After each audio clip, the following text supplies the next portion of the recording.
मंत्रालय में मुख्यमंत्री डॉक्टर मोहन यादव की अध्यक्षता में कैबिनेट बैठक हुई, जिसमें कई प्रस्तावों पर चर्चा करने के बाद उन्हें स्वीकृति दी गई। कैबिनेट बैठक के बाद उप मुख्यमंत्री राजेंद्र शुक्ल ने मीडिया से चर्चा कर कैबिनेट बैठक में हुए फैसलों की जानकारी दी। डिप्टी सीएम राजेंद्र शुक्ल ने बताया कि भोपाल एवं इंदौर मेट्रो रेल परियोजना के संचालन व रखरखाव के लिए बजट में वृद्धि को मंजूरी दी है, ताकि इसके काम में तेजी लाई जा सके। इसके साथ ही वित्त विभाग के प्रस्ताव पर प्रदेश के कर्मचारियों के पदों से संबंधित नियम दिशा निर्देश जारी करने, स्थायी और अस्थायी पदों का अंतर समाप्त करने का फैसला लिया। आज मुख्यमंत्री डॉक्टर मोहन यादव जी की अध्यक्षता में कैबिनेट की बैठक संपन्न हुई है, जिसमें कई महत्वपूर्ण निर्णय लिए गए हैं। अपर नर्मदा परियोजना, राघोपुर बहुउद्देशीय परियोजना और बसानिया बहुउद्देशीय परियोजना के डूब प्रभावितों के लिए विशेष पैकेज जो प्रावधान था, उसमें 1782 करोड़ रुपए और विशेष पैकेज के रूप में स्वीकृत हुआ है। इससे 5512 करोड़ की 3 जिलों की अनूपपुर, मंडला और डिंडोरी की सिंचाई योजना का काम अब तेजी से शुरू हो सकेगा। इन तीनों जिलों में 71,967 हेक्टेयर जमीन सिंचाई होगी और 125 मेगावाट की बिजली का उत्पादन भी होगा। कुल मिला के डूब प्रभावितों के लिए एक बहुत बड़ी राहत विशेष पैकेज के द्वारा आज स्वीकृत हुई है। मुख्यमंत्री ग्राम सड़क एवं अवसंरचना योजना के सूचकांक को भी 2 से 3 किया गया है। इससे 3,810 कार्य जो लगभग 693.76 करोड़ के, अब उनको भी ये जारी हो सकेगा और उनके काम पूरे किए जा सकेंगे। भोपाल और इंदौर मेट्रो रेल परियोजना के संचालन और रखरखाव के लिए राजस्व मद में बजट का प्रस्ताव आज कैबिनेट में लाया गया था।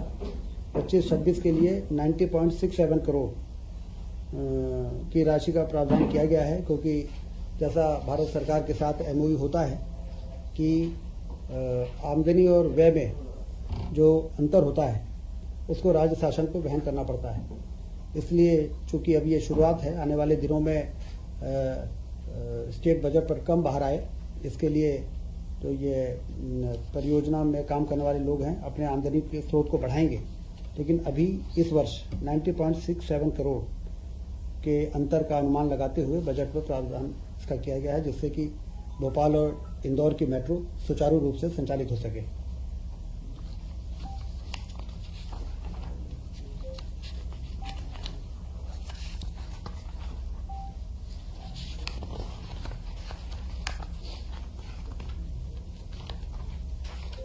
मुख्यमंत्री उद्यम क्रांति योजना 26-27 से लेकर 30-31 तक निरंतर रखने का प्रस्ताव था, जिसको मंजूरी मिली है।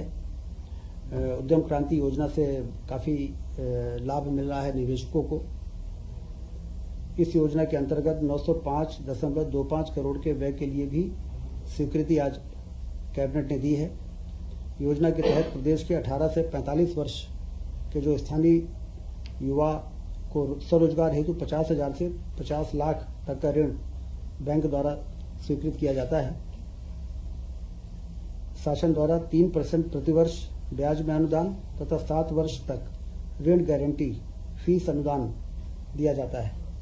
इस योजना को आने वाले 5 वर्षों के लिए सैंक्शन किया गया है। वन विज्ञान केंद्र की स्थापना होगी। जैसे कृषि विज्ञान केंद्र होते हैं, उसी प्रकार से वन विज्ञान केंद्र एक नया नवाचार है। ये 25-26 से लेके 29-30 तक राज्य में 6 वन विज्ञान केंद्र की स्थापना होगी। इसमें उसके सेटअप के लिए 48 करोड़ रुपए मंजूर किए गए हैं। वन विज्ञान केंद्र की स्थापना प्रदेश में वन क्षेत्र के बाहर वानिकी विस्तार गतिविधियों को बढ़ाने, वन भूमि की उत्पादकता बढ़ाने, काष्ठ के विदोहन से अतिरिक्त आय के साधन हेतु जागरूकता बढ़ाने, रिसर्च, एग्रो फॉरेस्ट्री को कैसे बढ़ाया जा सकता है। अशासकीय संस्था द्वारा भी वन विज्ञान केंद्र की स्थापना वन विभाग की अनुमति से की जा सकेगी। ये प्रस्ताव कैबिनेट में आया है। ये कहाँ स्थापित होंगे? अभी ये तय होगा, अभी तय होना है। 6 से ज्यादा भी बनाए जाएंगे तो प्रथम चरण में अभी प्रथम चरण में 6 है, उसके बाद और बढ़ाया जाना है कि नहीं बढ़ाया जाना है, ये फिर कैबिनेट में लग जाएगा। राज्य शासन में कार्यरत कर्मियों के पदों से संबंधित अस्थायी और स्थायी पद का अंतर समाप्त किया गया है। 10 प्रकार के जो वर्गीकरण होते हैं कर्मचारियों के, नियमित, संविदा और आउटसोर्स, अंशकालीन और कई प्रकार के, तो उसमें कर्मचारियों को रिटायरमेंट के बाद, प्रोबेशन के बाद कई चीज़ों में जो परेशानी आती थी, अब वो 10 श्रेणी के बजाय 5 श्रेणी ही रहेंगी और काफ़ी इससे कर्मचारी वर्ग को राहत मिलेगी।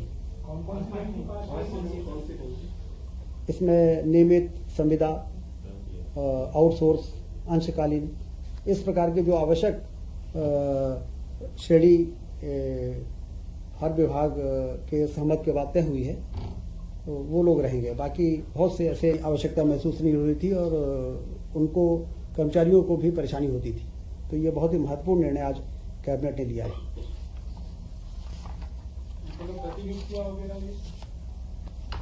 प्रतिनियुक्ति वो इससे संबंधित नहीं है। आज जो ये निर्णय है, ये काफ़ी लंबे समय से आने वाली परेशानियों को ध्यान में रखते हुए ये किया गया है। कुल मिला के कैबिनेट में आज ये एजेंडे थे। तो लगातार रिव्यू होता है कि कितने आवेदन आए हैं, किस जिले में कितने आए हैं, कितने सैंक्शन हुए हैं, और इंडस्ट्री में तो खास तौर से आप देखिए कि मुख्यमंत्री जी जिस प्रकार से रुचि ले रहे हैं, तो चाहे वो मेजर इंडस्ट्रीज हो, चाहे एमएसएमई हो, तेजी के से निवेश हो रहा है। और इसका जो अभी तक का परिणाम है, जीआईएस के बाद, जीआईएस में लगभग 30 लाख करोड़ रुपए की निवेश के कंसेंट आए थे और 8 लाख करोड़ रुपए के काम शुरू हुए हैं। 6 लाख करोड़ के काम शुरू हैं और 2 लाख करोड़ रुपए के निवेश से संबंधित गृह मंत्री जी मध्य प्रदेश आ रहे हैं, उसमें उसके भूमि पूजन भी करेंगे।